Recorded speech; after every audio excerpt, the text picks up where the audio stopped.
너희가 내게 던졌던 그 헌옷처럼 나 역시 너희를 이 집에서 버린다. 최고급 펜트하우스 대리석 바닥 위에서 수억 원짜리 명품 가방을 꽉 쥐어 쥔 며느리가 머리를 조아리며 자지러지듯 오열합니다. 여러분, 평생 모은 돈으로 아들 집부터 사주고 용돈 벌러 폐지 줍는 시어머니를 며느리가 냄새난다며 한겨울에 헌 옷 던져 내쫓으면 기분이 어떠실 것 같습니까? 피눈물이 나겠죠. 하지만 저는 그 차가운 복도에서 울고만 있지 않았습니다. 그 못된 며느리는 제가 자기들 체면이나 깎아먹는 불쌍하고 힘없는 늙은이인 줄 알았겠지만 제 낡은 코트 안주머니에는 이 동네 전체의 판도를 완벽하게 뒤집어버릴 무시무시한 무기가 숨겨져 있었거든요. 고함치고 머리채 잡는 촌스러운 짓은 하지 않았습니다. 제가 어떻게 피 한 방울 묻히지 않고 그 오만한 며느리와 비겁한 아들의 숨통을 꽉 조여버렸는지 궁금하십니까? 세상 무서운 줄 모르고 날뛰던 그 기집애가 대체 무슨 서리를 보았길래 평생 자기 집인 줄 알았던 저 대리석 바닥에 엎드려 목숨만 살려달라고 빌게 된 걸까요? 지금 당장 모든 진실이 낱낱이 까발려진 그 충격적인 펜트하우스 거실로 안내하겠습니다. 사연 시작 전 구독과 좋아요 부탁드립니다. 그럼 오늘의 사연 바로 시작하겠습니다. 최고급 펜트하우스 거실 한복판에서 며느리가 수억 원짜리 명품 가방을 가슴에 안은 채 바닥에 무릎을 꿇고 있었습니다. 이 집의 진짜 주인 앞에서 그렇게 엎드려 있었습니다. 차가운 대리석 바닥 위에 두 무릎을 꿇고 두 손을 모아 떨며 며느리는 울부짖었습니다. 제발 한 번만 용서해 주세요, 어머니. 하지만 백발의 노모는 그 절규를 듣고도 미동 하나 없었습니다. 노모의 눈빛은 차가웠고 그 침묵은 어떤 호통보다 무거웠지요. 노모는 서류 한 장을 며느리의 발 앞에 조용히 내려놓았습니다. 아무 말도 없이 그 한 장짜리 종이로 모든 걸 말하는 듯 했습니다. 며느리는 봉투를 두 손으로 집어들고 읽어내려가다가 손이 떨리기 시작했습니다. 눈이 커졌고 입술이 파르르 흔들렸습니다. 도대체 그 서류 안에는 무엇이 적혀 있었던 걸까요? 그건 3년이라는 긴 시간 동안 철저히 숨겨져 있던 진실이었습니다. 그날 거실을 가득 채운 빛이 한순간에 차갑게 변하는 것 같았지요. 펜트하우스의 화려한 조명이 그 순간만은 누군가의 무너지는 세상을 비추는 서늘한 빛으로 바뀌어 있었습니다. 이야기는 그 3년 전 겨울로 거슬러 올라갑니다. 찬바람이 뼛속까지 파고드는 어느 겨울 저녁 한 노인이 낡은 리어카를 끌고 골목길을 걷고 있었습니다. 허리는 굽어 있었고 손은 터서 갈라져 있었으며 얼굴엔 세월의 주름이 깊게 새겨져 있었지요. 하지만 이 노인의 눈빛만은 달랐습니다. 무언가를 꿰뚫어 보는 듯한 깊고 서늘한 눈빛이었습니다. 이 노인이 바로 노모였습니다. 남편이 사업에 실패했을 때 노모는 망설이지 않았습니다. 평생 조금씩 모아온 전 재산을 털었습니다. 아들 부부가 살 수 있는 보금자리를 마련해 주기 위해서였지요. 자식이 잘 사는 모습을 보는 것만으로도 충분하다고 노모는 그렇게 생각했던 겁니다. 하지만 아들의 아내는 달랐습니다. 어느 저녁 아들 부부 아파트 현관 앞에서 며느리가 노모를 막아서며 쏘아붙였습니다. 목소리는 낮았지만 그 안에 담긴 경멸은 숨길 수가 없었지요. 어머니, 폐지 주우시는 거 좀 그만 못하세요? 나는 뭐가 문제라는 거냐? 노모가 조심스럽게 물었습니다. 뭐가 문제냐고요? 이 동네에서 시어머니가 폐지 줍는다는 소문이 어떻게 들리는지 아세요? 제가 창피해서 못 살겠다고요. 며느리의 목소리가 높아졌습니다. 이웃이 들을까봐 걱정하는 게 아니라 이 상황 자체가 못마땅하다는 태도였습니다. 아들은 그 옆에 서서 신발코만 내려다보고 있었습니다. 입을 꽉 다문 채 눈 하나 깜짝하지 않았지요. 그 침묵이 어머니에게는 칼날보다 날카롭게 박혀들었습니다. 노모는 아무 말도 하지 않았습니다. 대신 리어카를 골목 구석에 세워두고 낡은 신발 끝을 현관 앞 발판에 천천히 닦았습니다. 이 집에 폐를 끼치는 사람처럼 보이지 않으려고 그렇게 조심스럽게 안으로 들어갔지요. 그 뒷모습을 보고 며느리가 작게 혀를 찼습니다. 지도 참 눈치도 없어. 그 말이 복도를 타고 노모의 귀에 들어왔지만 노모는 멈추지 않았습니다. 다만 잠깐 계단 손잡이를 쥔 손에 힘이 들어갔을 뿐이었습니다. 그 힘이 무엇을 의미하는지 아무도 알지 못했습니다. 그의 겨울은 유난히 길었습니다. 노모가 골목을 걸으며 주워 모은 폐지 더미는 늘어갔고 며느리의 눈총은 날이 갈수록 더 차가워졌습니다. 아들은 아내 눈치만 살피다가 결국 어머니와 눈이 마주칠 때마다 시선을 피했습니다. 이 집에서 노모는 점점 더 작아지고 있었습니다. 그런데 이상한 일이 하나 있었습니다. 노모가 폐지를 주우러 다니는 구역이 언제나 한정되어 있다는 점이었습니다. 아파트 인근 낡은 빌라 골목 일대, 오래된 상가들이 늘어선 그 구역. 노모는 매일 그 동네를 천천히 걸으며 상가 건물 하나하나를 눈으로 훑었습니다. 마치 자신의 것을 확인하듯이. 며느리 눈에는 그저 폐지 줍는 노인의 일상이었겠지요. 하지만 진짜 이야기는 지금부터였습니다. 노모의 낡은 겨울 코트 안쪽 주머니에 조용히 접혀있던 서류 한 장, 그게 바로 그 세상의 증거였습니다. 재개발 지역 핵심 상가 건물 세 채의 등기부등본이 그 안에 담겨 있었으니까요. 노모가 낡은 리어카를 끌며 걸어다니던 그 골목길 바로 옆, 곧 수백억 원대 보상금이 떨어질 건물들이었습니다. 그리고 그 서류는 3년 뒤 펜트하우스 거실 대리석 바닥 위에 다시 펼쳐지게 됩니다. 며느리가 두 무릎을 꿇은 그 바로 앞에 아들 부부의 아파트에서 노모에게 허락된 공간은 작은 방 하나였습니다. 창문도 제대로 없는 햇볕이 들지 않는 그 방에 노모는 매일 밤 홀로 들어가 문을 닫았습니다. 방문 바깥에는 며느리가 달아놓은 자물쇠가 하나 걸려 있었지요. 처음 그 자물쇠를 발견했을 때 노모는 한동안 그 냉랭한 금속 덩어리를 바라보았습니다. 나가지 말라는 게 아니라 들어오지 말라는 뜻이었습니다. 이 집 안에서조차 시어머니는 통제받아야 한다는 며느리의 논리였던 거지요. 아침이 되면 밥상이 노모 방 앞에 놓였습니다. 밥상이라고 해도 제대로 된 식사가 아니었습니다. 전날 식구들이 먹다 남긴 찌꺼기, 식어서 굳어버린 국 한 사발, 간도 제대로 안 된 반찬 두어 가지가 전부였습니다. 노모는 그 밥상 앞에 쪼그리고 앉아 조용히 숟가락을 들었습니다. 뭐라 불평 한마디 없이 천천히 묵묵히. 그러던 어느 날 아침이었습니다. 며느리가 드레스 가운을 걸치고 거실로 나오다가 노모가 부엌 식탁 앞에 앉는 모습을 보고는 눈살을 찌푸렸습니다. 아니, 거기 왜 앉으시는 거예요? 며느리의 목소리는 짜증으로 가득 차 있었습니다. 노모가 조심스럽게 대답했습니다. 어제 방에서 받아먹으니 좀 불편해서 그랬어. 불편하시다고요? 어디서 폐지 줍는 노인이 내 식탁에 앉겠다는 거예요. 며느리는 사정없이 쏘아붙이며 노모 앞에 놓인 컵을 가져가 버렸습니다. 노모는 아무 말 없이 자리에서 일어났습니다.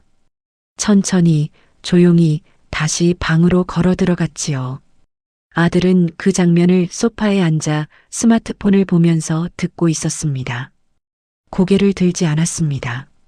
보지 않은 척, 듣지 않은 척 그렇게 앉아 있었습니다. 어머니가 방으로 들어가는 뒷모습을 보면서도 아들은 끝내 입을 열지 않았습니다. 그게 이 집에서 노모에게 가장 잔인한 장면이었는지도 모릅니다. 며느리의 모욕보다 아들의 그 침묵이. 노모는 방 안에 앉아 벽을 바라보았습니다. 눈물이 나올 것 같았지만 꾹 참았습니다. 이 집에서 눈물을 보이는 것조차 약한 모습처럼 느껴졌으니까요. 오후가 되었습니다. 며느리가 친구와 통화하는 소리가 방문 너머로 들려왔습니다. 아, 진짜 우리 시어머니 때문에 못 살겠어. 폐지나 줍고 집에 들어와서 냄새나고 창피해서 어디 친구들도 못 데려오겠잖아. 웃음소리가 섞여 있었습니다. 자신이 방 안에 있다는 것도 그 말이 다 들린다는 것도 전혀 개의치 않는 웃음이었습니다. 노모는 그 목소리를 들으며 무릎 위에 올려놓은 두 손을 지그시 내려다보았습니다. 갈라진 손가락 마디마디에 겨울 골목길의 흔적이 새겨져 있었습니다. 이 손으로 얼마나 많은 것들을 이루어왔던가. 노모의 눈빛이 잠깐 흔들렸다가 다시 고요해졌습니다. 저녁이 되었습니다. 아들 부부는 주방에서 함께 저녁을 차려 먹으며 웃음소리를 냈습니다. 음식 냄새가 방 안까지 흘러들어왔습니다. 노모의 방 앞에는 저녁 밥상이 놓이지 않았습니다. 그냥 잊은 것인지 일부러인지는 알 수 없었지요. 하지만 그 차이는 더 이상 중요하지 않았습니다. 노모는 방 안에서 낮에 주워온 폐지 묶음을 다시 정리했습니다. 그러다 문득 손을 멈추었습니다. 낡은 폐지 더미 사이 조심스럽게 접어 넣어둔 서류 봉투 하나를 꺼내 들었지요. 봉투 안에는 빼곡한 숫자들이 적혀 있었습니다. 상가 건물 임대 수익 명세서였습니다. 지난달에만 들어온 금액이 이 아파트 월세보다 수십 배가 넘었습니다. 노모는 그 숫자를 천천히 훑어보다가 조용히 봉투를 다시 접었습니다. 아직은 때가 아니었습니다. 다음 날 아침 며느리는 지인 모임에 나간다며 일찍부터 옷을 골라 입었습니다. 거실 한복판에 옷가지들을 펼쳐놓고 이것저것 입어보는 동안 노모는 방에서 나와 세수를 하러 화장실로 향했습니다. 어머니, 잠깐만요. 며느리가 불러 세웠습니다. 왜? 저 오늘 모임 있는데요. 어머니, 오늘 좀 늦게 들어오시면 안 돼요? 친구들이 데려다 줄 수도 있어서요. 노모는 잠시 며느리를 바라보았습니다. 내가 내 집에 들어오는 시간을 맞춰야 한다는 말이야? 며느리가 살짝 눈을 흘겼습니다. 이 집이 어머니 집이냐는 말이 목구멍까지 올라왔겠지요. 하지만 노모의 눈빛이 워낙 조용했기 때문인지 며느리는 그 말을 삼켰습니다. 그냥 부탁드리는 거예요. 노모는 아무 말 없이 화장실로 들어갔습니다. 그 뒷모습을 보며 며느리는 작게 혀를 차고 드레스룸으로 들어갔습니다. 그날 밤 노모는 방 안에 혼자 앉아 창문 하나 없는 벽을 오래 바라보았습니다. 며느리의 웃음소리도 아들의 침묵도 이 집의 차가운 공기도 이제는 더 이상 노모의 마음을 흔들지 않았습니다. 진짜 때가 되면 이 집안의 모든 것들이 달라질 테니까요. 씨앗은 이미 오래전에 심어졌습니다. 영하의 추위가 창문을 두드리던 어느 아침이었습니다. 며느리는 이른 시간부터 거실을 분주하게 오가며 전화를 붙잡고 있었습니다. 오늘 점심에 친구들을 집으로 부르기로 했다는 이야기가 방 안까지 들려왔지요. 테이블에는 배달시킨 브런치 음식들이 가득 올라와 있었고 거실 한쪽에는 방금 꽂아둔 꽃다발이 놓여 있었습니다. 집을 자랑하는 날, 며느리가 가장 신경을 쓰는 날이었습니다. 노모는 작은 방 안에서 낡은 털조끼를 걸치며 오늘도 골목으로 나가볼 요량이었습니다. 어차피 이 집에 있어봐야 밥 한 끼 제대로 나오지 않는 날이었고 바깥바람이 차도 방 안보다는 오히려 마음이 편했습니다. 그때였습니다. 방문이 갑자기 벌컥 열리면서 며느리가 들어섰습니다. 노크 같은 건 없었습니다. 오늘 친구들 오는 거 알죠? 며느리의 말투는 시작부터 날이 서 있었습니다. 그래, 알아. 나가 있을게. 노모가 조용히 대답했습니다. 나가 있는 게 아니라요. 아예 오늘은 집에 들어오지 마세요. 점심 먹고 저녁까지 있을 건데 어머니 계시면 분위기 완전히 망쳐요. 며느리는 손을 저으며 못 박듯 말했습니다. 하지만 이 추위에 어딜 가냐? 날씨가 영하라고. 노모가 가만히 말하자 며느리의 얼굴이 일그러졌습니다. 어머, 그러니까요. 폐지 주우러 다니시잖아요. 평소에. 오늘도 그거 하시면 되잖아요. 왜 굳이 여기 계셔야 해요? 목소리가 점점 높아졌습니다. 그때 아들이 안방 문을 열고 고개만 내밀었습니다. 눈치를 살피는 표정이었지요. 어머니, 오늘은 좀 나가 계세요. 잠깐이면 되잖아요. 아들의 한마디가 또 한 번 노모의 가슴에 박혔습니다. 잠깐이라고 했지만 그 목소리에 어머니를 걱정하는 마음 같은 건 없었습니다. 아내 눈치를 보는 사람의 목소리였습니다. 노모는 말없이 낡은 외투를 걸쳤습니다. 방 안을 한번 둘러보았습니다. 오래 살지 않은 곳인데도 자꾸 눈길이 가는 구석이 있었습니다. 차가운 자물쇠가 달린 방문, 창문 하나 없는 벽, 아침마다 방 앞에 놓이던 찌꺼기 밥상. 노모는 그것들을 천천히 눈에 담았습니다. 그때였습니다. 며느리가 옷장 쪽에서 헌 옷더미를 집어들더니 노모 발 앞에 내던졌습니다. 이거라도 좀 더 껴입으세요. 밖에 춥다고요. 그 말이 배려가 아니라는 건 목소리만 들어도 알 수 있었습니다. 며느리의 얼굴에는 빨리 나가라는 표정이 역력했습니다. 노모는 바닥에 흩어진 헌 옷 더미를 내려다보았습니다. 집어들지도 걷어차지도 않았습니다. 다만 그 자리에 잠시 서 있다가 천천히 몸을 굽혀 한 장을 집어들었지요. 그리고 아무 말 없이 현관 쪽으로 걸었습니다. 며느리가 그 뒤를 따라오며 현관문을 획 열어젖혔습니다. 다 끝나면 문자 드릴게요. 그전엔 오지 마세요. 그 말이 끝나기 무섭게 노모의 등 뒤로 현관문이 쾅 닫혔습니다. 그리고 이어서 찰칵하는 잠금 소리가 들렸습니다. 노모는 차가운 복도 한가운데 서 있었습니다. 등 뒤로 잠긴 현관문, 앞에는 차갑게 비어있는 계단참. 잠시 그 자리에 서 있다가 천천히 계단 끝에 걸터 앉았습니다. 바람이 복도 사이로 파고들었습니다. 손이 금방 시려왔습니다. 노모는 내던져진 헌 옷 한 장을 무릎 위에 올려두고 차가운 공기 속에서 조용히 앉아 있었습니다.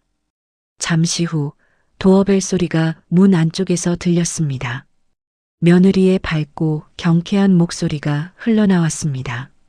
어머, 어서 와오느라 힘들었지? 여자들의 웃음소리, 신발소리, 가방 내려놓는 소리가 차례로 들렸습니다. 마치 이 복도에 앉아 떨고 있는 사람 같은 건 애초에 없었다는 듯한 그런 활기였습니다. 노모는 그 소리를 들으며 눈을 가늘게 떴습니다. 서럽지 않았냐고 묻는다면 거짓말이겠지요. 하지만 이 차가운 계단 끝에서 노모의 눈빛에 무언가가 피어오르고 있었습니다. 오랫동안 눌러두었던 무언가가 마침내 형태를 갖추기 시작하는 그런 눈빛이었습니다.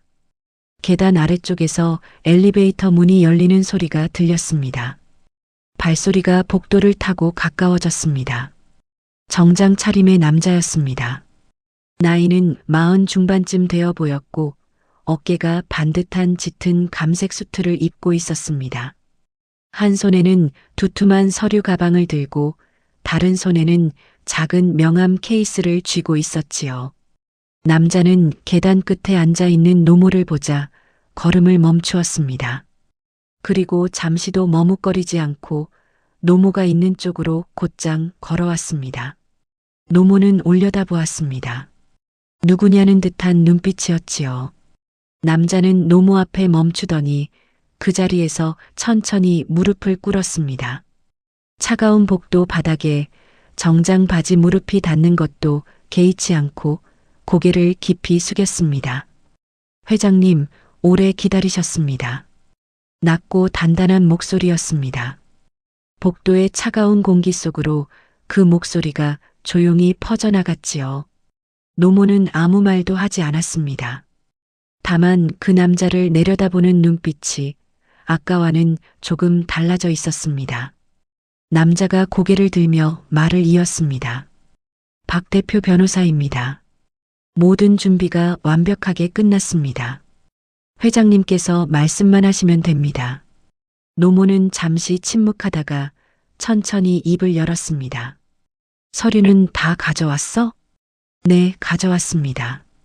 박 변호사가 서류 가방을 열었습니다. 그 안에서 두꺼운 봉투 여러 개가 나왔습니다. 노모의 손으로 하나씩 건네졌습니다. 노모는 봉투를 받아들며 천천히 자리에서 일어섰습니다. 차가운 계단 끝에 쪼그려 앉아 있던 노인이 그 순간만큼은 전혀 다른 사람처럼 보였습니다. 굽었던 어깨가 조금 펴지고 시선이 앞을 향했습니다. 봉투 안에 담긴 서류 목록이 차례로 확인되었습니다. 빌라촌 재개발 지역 전체의 보상금 최종 정산서, 상가 건물 3채의 등기부등본, 그리고 그 건물들에 연결된 법인 계좌 현황표, 숫자들이 페이지마다 빼곡했습니다. 노모는 마지막 서류를 펼쳐 한번 훑어보고는 다시 접어 넣었습니다. 지금 당장 움직여도 되는 거지? 박 변호사가 고개를 끄덕였습니다.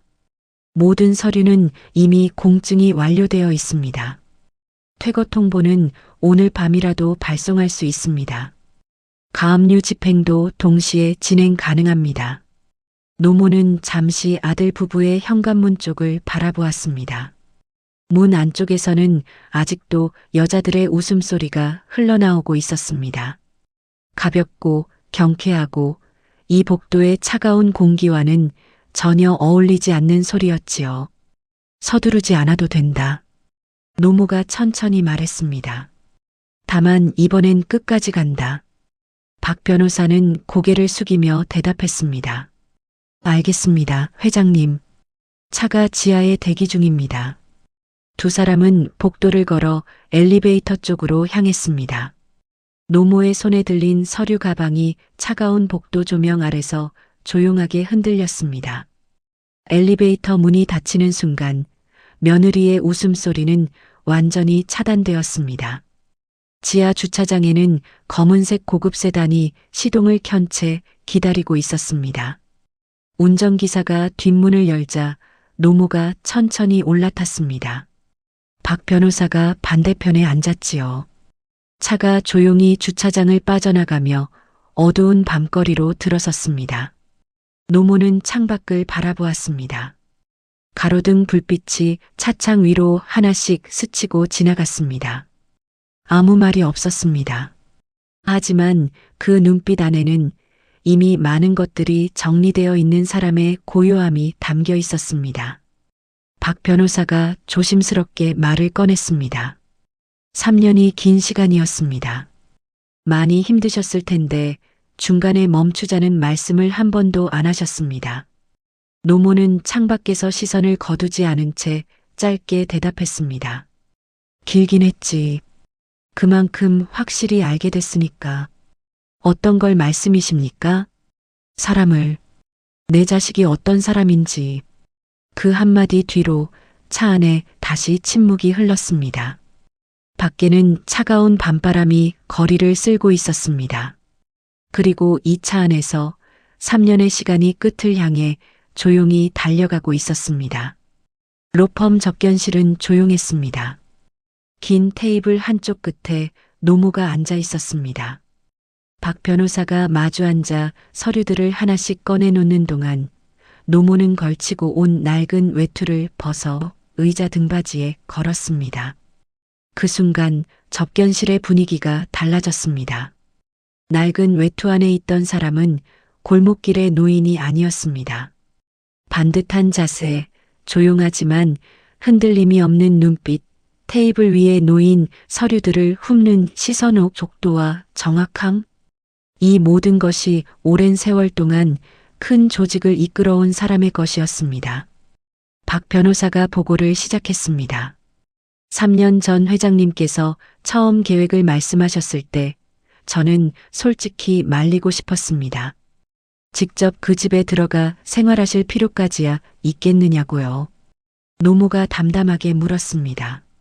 지금은 회장님이 오르셨다고 생각합니다. 노모는 그 말에 반응하지 않고 서류 한 장을 집어들었습니다. 재개발 보상금 정산은 언제 마무리됐어? 이달 초에 최종 정산이 완료됐습니다. 빌라촌 전체의 보상금 합산액은 당초 예상보다 18% 높게 책정됐습니다. 그쪽 지역 시세가 예상보다 빠르게 올랐기 때문입니다. 노모가 고개를 끄덕였습니다. 여기서 잠깐 짚고 넘어가야 할 게 있었습니다. 노모가 폐지를 주었던 건 돈이 없어서가 아니었습니다. 그 골목 일대는 오래전부터 재개발이 예정되어 있던 지역이었고 노모는 일찌감치 그 지역의 핵심 상가 건물 여러 채를 조용히 매입해 두었습니다. 개발 전 지가가 낮을 때 사들인 건물들이었지요.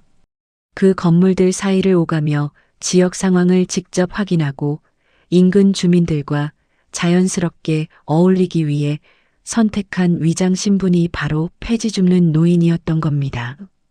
며느리가 그토록 창피해했던 그 낡은 리어카 뒤에는 수백억 원대 상가 건물의 등기부등본이 숨어 있었던 셈이지요. 박 변호사가 다음 서류를 펼쳤습니다. 아드님 부부가 거주 중인 펜트하우스 관련해서 말씀드리겠습니다. 해당 건물 501호는 회장님 단독 명의로 되어 있으며 아드님 명의로는 이 집에 관한 어떤 권리도 존재하지 않습니다. 그건 처음부터 알고 있었어. 노모가 짧게 말했습니다. 다만 이번에 법적 퇴거 통보와 동시에 가압류 절차를 진행할 경우 아드님 부부 명의로 된 차량과 카드 계좌까지 동시에 정지됩니다. 시점은 언제로 할까요? 노모는 잠시 창밖을 바라보았습니다. 접견실 유리창 너머로 도심의 불빛이 내려다 보였지요. 일주일 뒤. 왜 일주일입니까? 준비할 시간을 주는 게 아니야. 생각할 시간을 주는 거지. 박 변호사는 잠시 그 말의 의미를 가늠하듯 멈추었다가 고개를 숙였습니다. 알겠습니다. 접견실에 잠시 침묵이 흘렀습니다. 박 변호사가 조심스럽게 한 가지를 더 꺼냈습니다. 사실 한 가지 더 보고드릴 사항이 있습니다. 아드님 명의로 된 신용대출 내역인데요. 노모가 눈을 들었습니다. 며느리분께서 아드님 명의로 대출을 받아 명품 구매의 상당 부분 사용하신 정황이 있습니다. 금액이 적지 않습니다. 노모는 잠시 말이 없었습니다. 그게 내 자식이 한 짓이야? 아니면 며느리가 한 짓이야? 아드님은 서명만 하셨고 실제 사용은 며느리분이 하셨습니다. 아드님도 몰랐을 가능성이 있습니다. 노모가 낮게 한숨을 내쉬었습니다. 알아도 그 사람이야. 몰라도 그 사람이야. 자기 이름으로 된 일을 모른다는 게 무슨 변명이 되냐? 박 변호사는 아무 대답도 하지 않았습니다. 노모는 서류들을 한 장 한 장 다시 훑어보았습니다. 3년치의 기록들이 거기 있었습니다. 자신이 그 집에서 어떻게 살았는지, 며느리가 어떤 말을 했는지, 아들이 어떻게 침묵했는지. 물론 그것들이 서류에 적혀 있는 건 아니었지만 노모의 머릿속에는 그 장면들이 한 장 한 장처럼 선명하게 남아 있었습니다. 이게 마지막이야. 노모가 혼잣말처럼 중얼거렸습니다. 박 변호사가 조용히 되물었습니다. 마지막이요? 자식 때문에 마음 쓰는 게 이게 마지막이라는 거야. 그 한마디가 접견실 안에 오래 머물렀습니다. 박 변호사는 아무 대답도 하지 않았습니다. 대신 손에 들고 있던 서류를 조심스럽게 테이블 위에 내려놓았습니다. 창밖 도심의 불빛은 여전히 환했습니다. 그리고 일주일 후 그 불빛 아래 펜트하우스 한 곳에 등기우편 한 통이 도착하게 됩니다. 토요일 오전이었습니다. 아들 부부는 거실 소파에 나란히 앉아 늦은 아침을 먹고 있었습니다. 며느리는 핸드폰을 보며 커피를 홀짝이고 있었고 아들은 리모컨을 손에 쥔 채 TV 채널을 이리저리 돌리고 있었습니다. 평화로운 토요일 아침이었지요. 도어벨이 울렸습니다. 며느리가 인상을 찌푸렸습니다. 이 시간에 누가 오는 거야? 아들이 일어나 현관문을 열었습니다. 배달복을 입은 사람이 등기우편 하나를 내밀었습니다. 서명을 받고 돌아섰습니다. 아들은 우편물을 들고 거실로 돌아왔습니다. 발신인을 보는 순간 눈썹이 미세하게 떨렸습니다. 한국 대형 로펌의 이름이 적혀 있었습니다. 뭐야? 며느리가 커피잔을 내려놓으며 다가왔습니다. 아들이 봉투를 뜯었습니다. 서류가 두어 장 나왔습니다. 읽어 내려가는 눈이 점점 느려지더니 어느 순간 완전히 멈춰버렸습니다. 뭔데? 왜 그래? 며느리가 서류를 가져다 직접 읽기 시작했습니다. 처음에는 빠르게, 그러다 중반쯤에서 속도가 줄었습니다. 그리고 마지막 줄을 읽을 즈음에는 손이 미세하게 떨리고 있었습니다. 본 건물 서울시 소재 해당 아파트 501호의 실소유주는 현 거주 세대주와 다름을 알립니다. 소유주의 요청에 따라 현 거주 세대의 퇴거를 요청하며 퇴거 기한은 본 문서 수령일로부터 30일 이내임을 통보합니다. 그 아래에는 등기부등본 사본이 첨부되어 있었습니다. 명의일란에 적힌 이름 세 글자를 며느리는 몇 번이고 다시 읽었습니다. 이게 무슨 소리야? 며느리의 목소리가 흔들렸습니다. 아들은 주저앉아 있었습니다. 소파 쿠션을 두 손으로 잡은 채 서류에서 눈을 떼지 못하고 있었지요. 엄마가 이 집 주인이었다고? 아들의 목소리는 거의 들리지 않을 만큼 낮았습니다. 그 말이 거실 안에 퍼지는 데는 채 1초도 걸리지 않았습니다. 하지만 그 말이 두 사람의 머릿속에서 완전히 자리를 잡기까지는 한참의 시간이 필요했습니다. 며느리는 명품 가방이 즐비하게 놓인 드레스룸 쪽을 바라보았습니다. 현관에 가지런히 줄 세워진 수입 구두들도 눈에 들어왔습니다. 거실 한쪽에 세워진 와인렉, 벽에 걸린 고가의 그림. 이것들을 사고 드리고 자랑했던 그 모든 시간들이 한꺼번에 머릿속에서 뒤집어졌습니다. 이 집이 내 집이 아니었어? 며느리가 중얼거렸습니다. 아들이 갑자기 서류를 빼앗아 다시 읽기 시작했습니다. 손이 심하게 떨리고 있었습니다. 이게 진짜야? 이게 진짜 등기부야? 진짜입니다.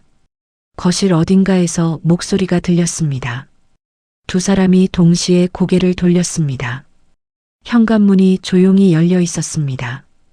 박 변호사가 거실 입구에 서 있었고 그 뒤로 정장 차림의 직원 둘이 서류 가방을 들고 나란히 서 있었습니다. 어떻게 들어온 거야? 아들이 반사적으로 소리쳤습니다. 박 변호사가 조용히 대답했습니다. 이 건물의 실소유주 명의로 발급된 마스터키입니다. 법적으로 아무 문제가 없습니다. 그리고 그때였습니다. 박 변호사의 뒤로 노무가 걸어 들어왔습니다. 낡은 외투 대신 단정한 코트를 입고 굽어있던 허리를 조금 더 펴고 며느리와 아들을 향해 조용히 걸어 들어왔습니다. 며느리는 그 순간 뒷걸음질을 쳤습니다. 어머니. 노모는 대답하지 않았습니다. 거실 한복판에 멈춰 서서 아들 부부를 차례로 바라보았습니다. 그 눈빛에는 분노도 눈물도 없었습니다. 다만 오래 기다린 사람의 고요함만이 있었습니다. 두 사람은 그 눈빛 앞에서 무엇을 해야 할지 몰랐습니다. 노모가 거실 한복판에 멈추어 섰을 때 아들 부부는 어느새 그 앞에 주저앉아 있었습니다. 며느리가 먼저였습니다. 두 무릎이 바닥에 닿으며 손을 모아 떨기 시작했습니다. 어머니, 저희가 잘못했어요. 제발 한 번만 봐주세요. 며느리의 목소리가 떨렸습니다. 눈에서 눈물이 흘러내렸지요. 하지만 그 눈물이 흘러내리는 방향과 노모의 시선이 향하는 방향은 전혀 달랐습니다. 노모는 며느리를 내려다보지 않았습니다. 대신 거실 전체를 한번 천천히 둘러보았습니다. 화려한 조명, 고가의 가구들, 벽에 걸린 그림. 이 모든 것이 자신의 이름으로 된 건물 안에 있는 것들이었습니다. 아들이 뒤늦게 일어서려다 다시 주저앉으며 말했습니다. 어머니, 제가 잘못했어요. 제가 더 잘 챙겼어야 했는데. 어머니 힘드신 거 알면서도. 아들의 말이 거기서 끊겼습니다. 더 이어나갈 수가 없었던 거겠지요. 노모가 입을 열었습니다. 알면서 뭘 했는데?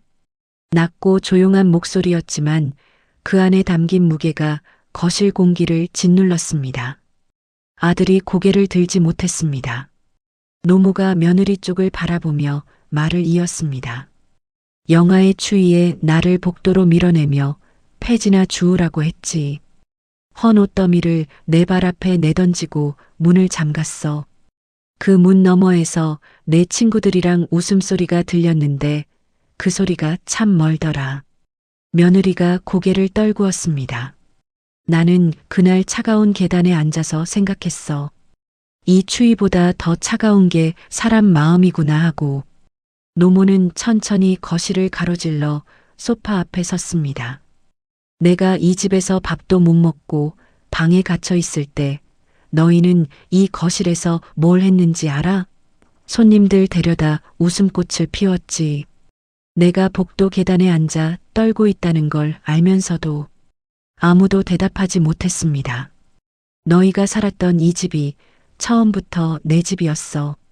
너희가 탔던 차도 긁었던 카드도 모두 내가 허락했기 때문에 쓸 수 있었던 거야. 노모의 목소리가 조금 더 단단해졌습니다. 하지만 나는 그 허락을 거두기로 했어. 박 변호사가 조용히 앞으로 나왔습니다. 손에 들고 있던 서류를 테이블 위에 내려놓았습니다. 법적 퇴거 집행과 동시에 현재 2세대에 연동된 카드 계좌 및 차량 등록 일체가 오늘부로 정지됩니다. 퇴거 기한은 오늘로부터 7일 이내입니다. 며느리가 번쩍 고개를 들었습니다. 7일이요? 어디로 가라고요? 저희한테 아무 데도 없잖아요. 며느리의 목소리가 높아졌습니다. 눈물도 섞여 있었습니다. 노모가 그 말을 받았습니다. 그때 내가 계단에 앉아 있을 때 너는 뭐라고 했지? 어디든지 알아서 가라고 했잖아. 며느리의 입이 닫혔습니다. 아들이 비로소 무릎에서 일어나 노모 앞으로 걸어왔습니다. 어머니, 저는 그래도 어머니 아들이잖아요. 노모가 잠시 그 눈을 바라보았습니다. 아들의 눈에는 눈물이 그렁그렁 고여 있었습니다. 그 눈물이 어디서 나오는 건지 노모는 알 것도 같았습니다. 진심이 없는 건 아니겠지요. 하지만 때가 너무 늦었습니다. 아들이니까 더 말하는 거야.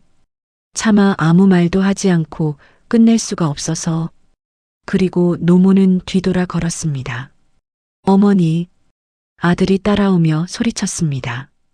며느리도 뒤따라 달려오며 노모의 코트 자락을 붙잡았습니다. 어머니, 제발요. 정말 갈 데가 없어요. 노모는 자락을 조용히 빼었습니다. 뒤를 돌아보지 않은 채 말했습니다.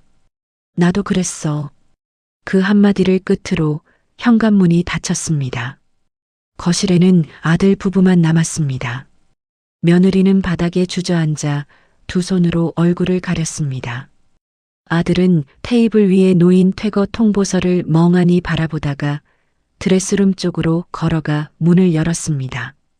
수십 개의 명품 가방이 걸려 있었습니다.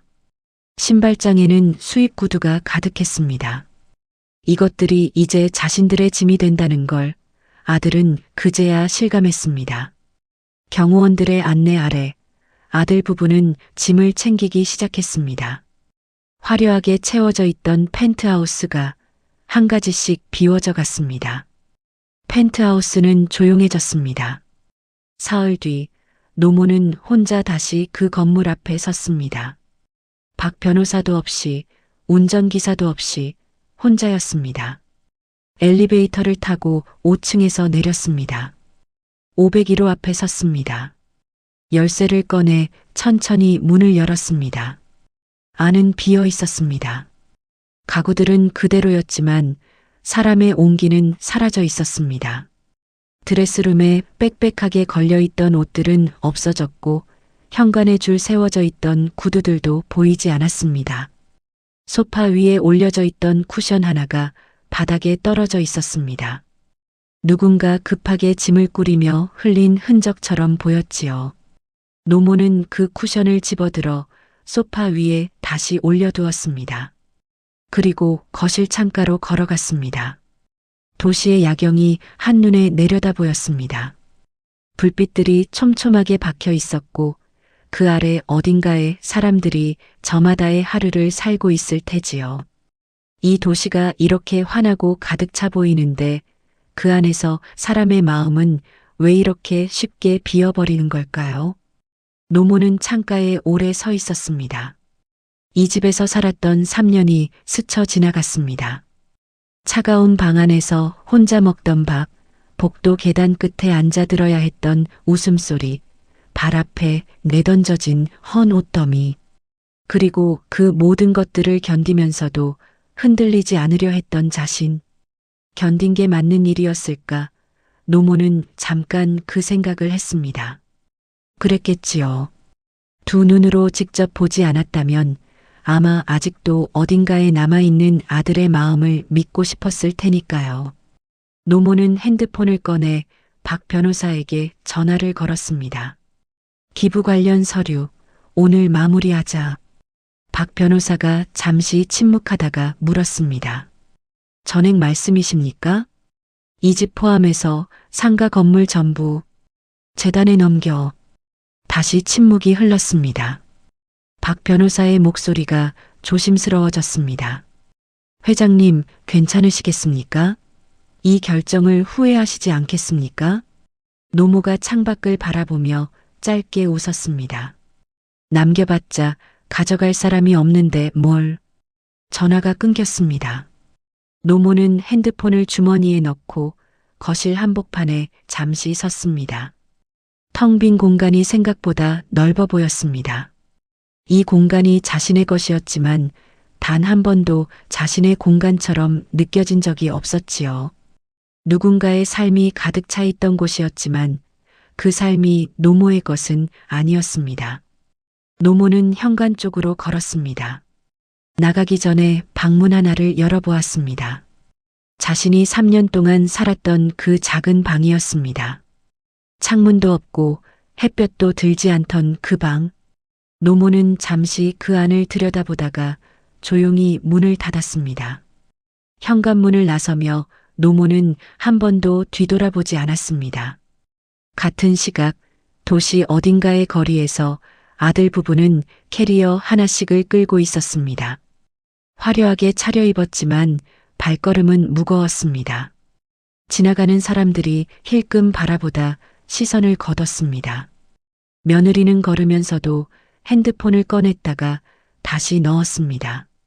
카드는 정지되어 있었고 연락할 곳을 찾아봐도 선뜻 전화하기 어려운 번호들 뿐이었습니다.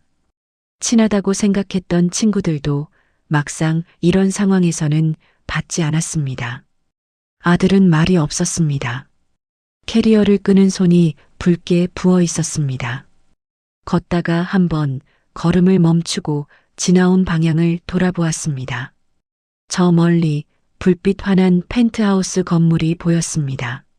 어머니, 입 밖으로 나오지는 않았습니다. 그냥 그 건물을 바라보다가 다시 앞으로 걸었습니다. 노모는 그 시각 낯선 동네 조용한 골목을 걷고 있었습니다. 무거운 것도 서두를 것도 없는 걸음이었습니다. 가로등이 하나씩 켜지고 있었습니다. 발소리가 골목 바닥에 조용하게 울렸습니다. 노모는 걸으며 생각했습니다. 자식에게 남기는 것이 돈이 되어서는 안 된다는 걸 진즉에 알았어야 했을지 모른다고. 그러나 그 깨달음은 결국 직접 겪고 나서야 찾아오는 것인지도 모른다고. 평생을 주기만 했습니다. 주는 것이 당연한 줄 알았고 받는 사람이 고마워할 줄 알았습니다. 하지만 그 당연함이 어느 순간 착취로 바뀌었고 노모는 그걸 너무 늦게야 알아차렸지요. 골목 끝에서 작은 여관 간판이 보였습니다.